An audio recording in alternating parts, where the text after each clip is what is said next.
So we're here at, and I don't know why I always start a video like that. I always start a video with, so I need to come up with some kind of catchphrase. I think all the other YouTubers I watch have kind of got a thing that they say. We're at Moto Tribe's headquarters, which is my son's bedroom. This is my recording studio. I'm going to call it a studio just because it sounds cool.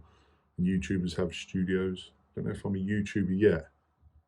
At what point do you become a YouTuber? Anyway, we'll get to that. I'm going to try and fill you in on the timeline since the last video.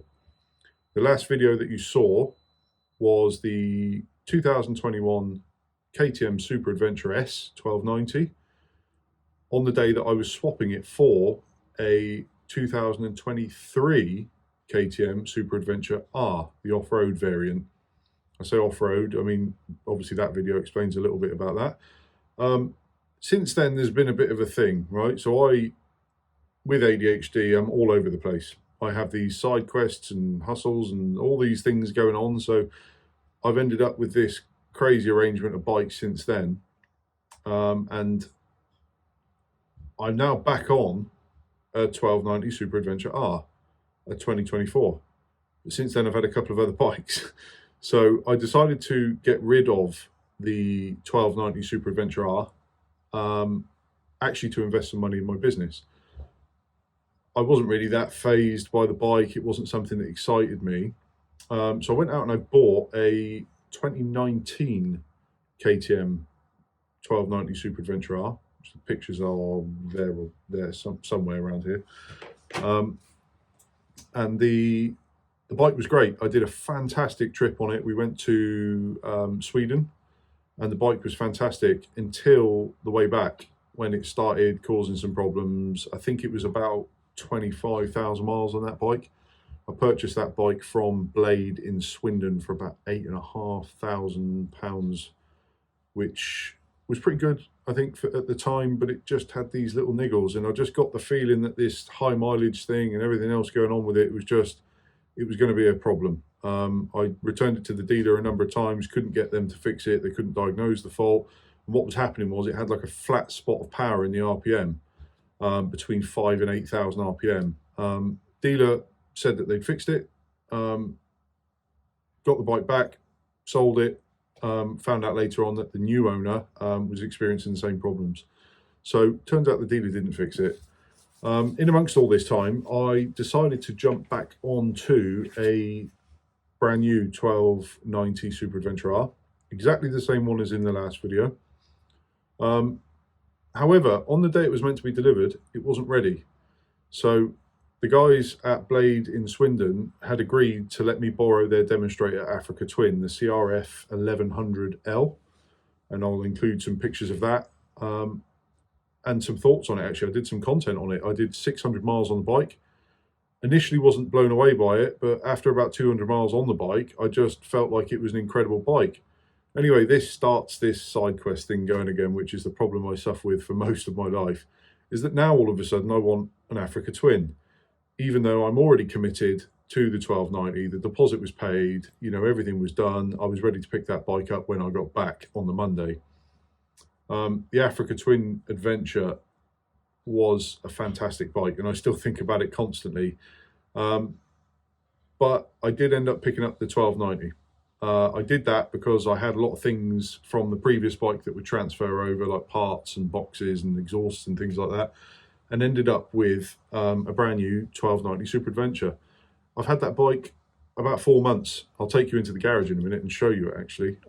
It's completely standard, bar and exhaust and some other little Gucci bits, but I've done 600 miles on it in 4 months.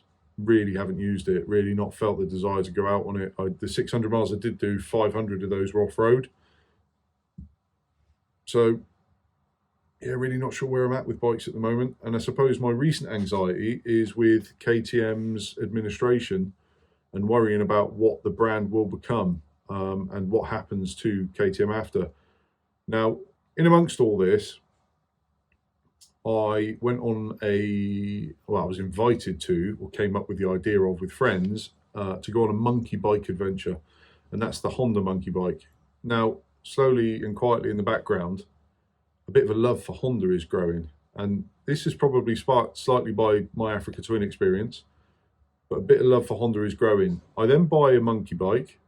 We load these monkey bikes up into a van and we head off into Switzerland. Switzerland and Italy, Austria, Germany, and just the most amazing reunion of lads. You know, the three of us, three young lads that have grown up together, that don't get to spend as much time with each other anymore, get to spend time with each other again on monkey bikes, having fun, barbecues, camping. It was just like the ultimate lads adventure. I didn't take a lot of content, but I'll share what I've got. I fall in love with a monkey bike, and what's really happening here is I'm falling in love with the brand Honda, and I'm not necessarily falling out of love with KTM, because KTM produce the wildest bikes on the planet. I think they're fantastic, but they just don't seem to be as intuitive and user friendly as the Hondas. And reliable is the other thing. The camshaft issues with the KTM at the moment are making me anxious about riding the bike. You know, that LC8 motor is known to have camshaft failure, and I do worry with KTM's administration what's going to happen if you need to claim warranty, as their dealer network and backup doesn't seem to be quite as good as it used to be. So that's kind of the timeline. So last video you saw, swapped to 1290. In amongst that, swapped to another 1290, but an earlier one. Big adventure to Sweden and Denmark. Got back, bought a new 1290, rode Africa Twin. Loved the Africa Twin, stuck with the 1290 anyway. Went on monkey bike experience and have not stopped thinking about Hondas since then. Have come back, KTM go into administration, and now I'm worried about owning a KTM. So I don't know if anybody else who's recently bought a KTM is worried about it, but I suppose what can we do? I did contact the dealer and ask about swapping to an Africa Twin. A couple of good deals on at the moment on a brand new bike, but nothing that really screamed at me, because I would have lost a few thousand by now, I think, in the KTM. But I'll show you the KTM in a minute and talk you a little bit through that. It's nothing different to anything else I've had on the channel. I suppose the channel being one video, but will be more eventually. Yeah, so that's where I'm at with bikes. I do plan to get out. I want to get out and do some content. I want to do some videos. I want to do some average reviews. You know, there's lots of things that I've learned over the past year that you guys haven't followed along with, because I've been rubbish at creating the content. But we'll try and change that this year. 2025 is a new year. Let's see if I can actually get this channel moving. I know this isn't going to make a lot of sense to anybody that's watched my previous videos, but as you can see, I bought a much earlier generation 1290 Adventure R with many more miles and having already completed probably many adventures. But here it is.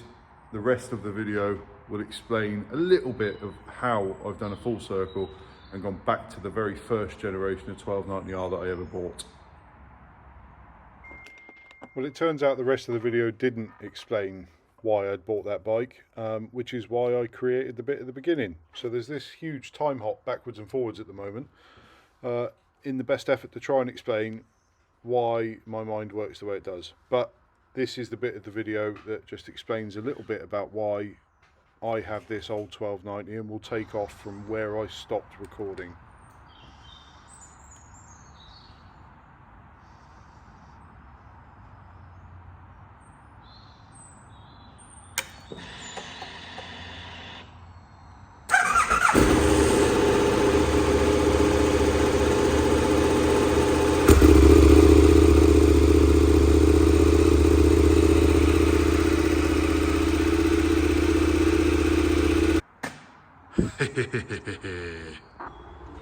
Probably worth pointing out, I'm a sucker for a modification, and some of the first things I always do to a bike are the exhaust. I think that a bike should be loud. Loud pipes save lives and all that. So yeah, I dug out an old exhaust that I had in stock from a bike that I owned years ago, but we won't go into that, and fitted the Akrapovic and modified it slightly, which you'll see a little bit later in the video.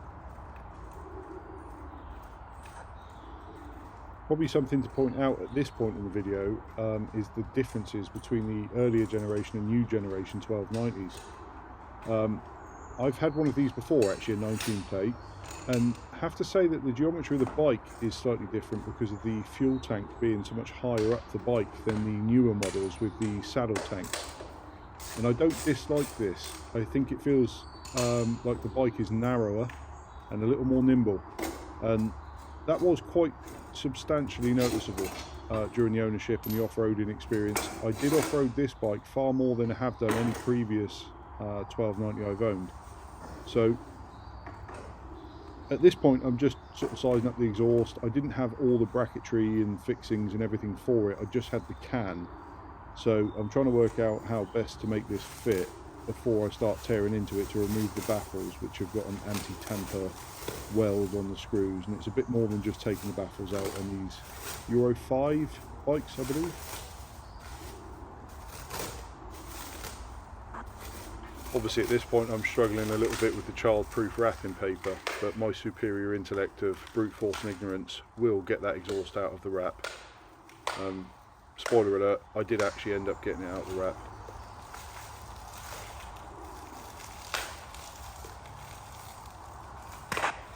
Adding a voiceover to a video that you did nearly a year ago is a bit unique, because it's almost like I'm making fun of myself during this video. Like, that's not me in the video, I'm just making fun of the way that I was working at the time.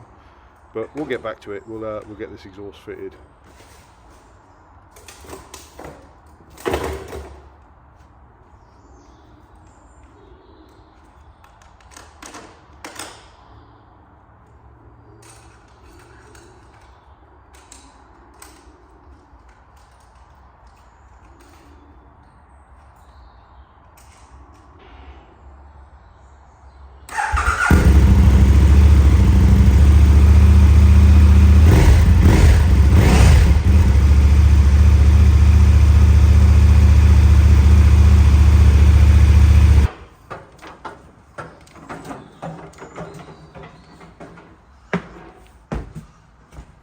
I'd realised that I actually had a few tyres in stock that might fit this bike. So this is when I'd found my love for the Dunlop Trailmax Raid, which are the tyres in the photo or in the video. And I fitted a Dunlop Trailmax, and off-road it was absolutely fantastic. However, on-road it did have a bit of a drone, and it didn't wear very well, but I have to say I would still rate that tyre and use it today.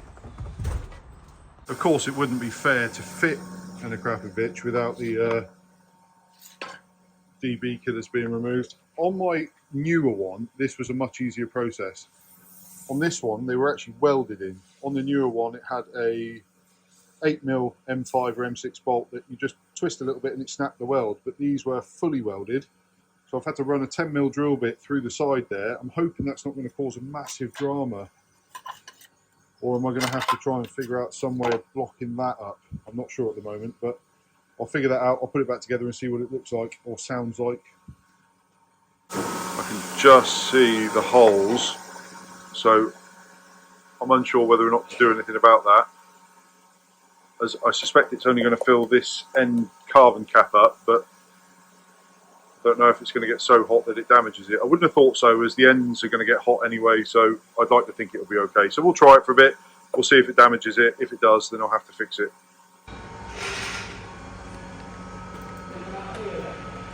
Yeah.